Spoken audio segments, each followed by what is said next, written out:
Hey, what's going on, guys? Crass Businessman here. So to start off, after giving it much thought, it's been recently my opinion that health and well-being should be the number one priority, above all else. The reason being is that if you're sick or constantly fatigued all the time, suffering from the same health concerns attributed to poor nutrition, you can't enjoy life to its fullest extent. So we too often sacrifice long-term gains for short-term indulgences. Now, trust me, I have a sweet tooth for sure. I indulge in lots of pumpkin pie. But is cutting everything, like every single thing that's unhealthy out of your life, the best course of action? Well, no, not really. The reason being is that our bodies are really shitty at abrupt changes. But we can gradually consume almost anything. So for example, if you were to start smoking, which I don't recommend, but if you were to start smoking, you'd probably start off with maybe 1 or 2 cigarettes and be coughing the entire way through. But if you were to smoke 2 packs that first day, you'd probably die. There's a good chance of it anyways. But if you were to ease into it, after a period of time, you could easily smoke 2 packs a day. And we know for a fact that smoking is terrible for you and causes cancer. The same thing with drinking alcohol. But the point I'm trying to illustrate is that our bodies do not adapt well to abrupt changes. So when it comes to food, what should you be eating? Stuff that has an all-natural label?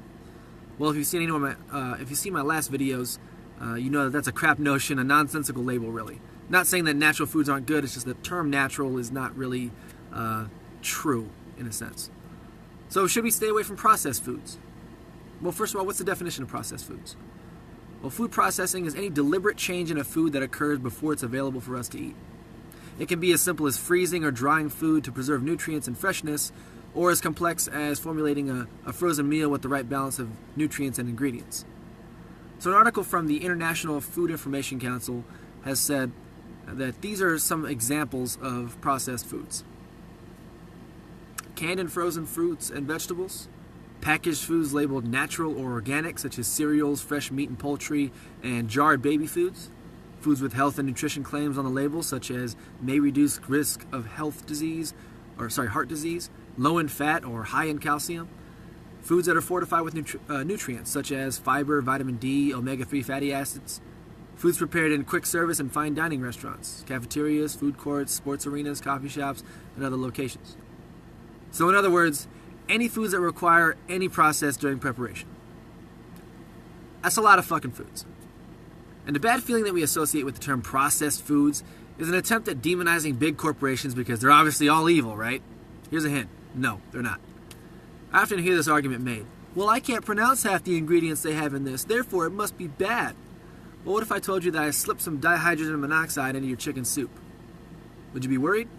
I mean, it sounds scary, doesn't it? Well, let's break that down for a second. Di is a prefix meaning 2, so that would be 2 hydrogen atoms. Mono is a prefix meaning 1, so that's 1 oxygen atom. So put another way, this molecule would be notated as H2O. Water. We're talking about fucking water. Okay? So, the point I'm trying to illustrate with this is that be skeptical when claims are being made about shit that people really don't understand. Now, I'm not trying to say that, I'm a licensed health nutritionist or have a degree in it. I'm saying here's the bottom line. Fruits and vegetables, lean meats, grains, bad stuff sparingly, moderation. That's all I'm really trying to say. That's about it for this video, guys. Thanks a lot. Like and subscribe if you want. Thanks.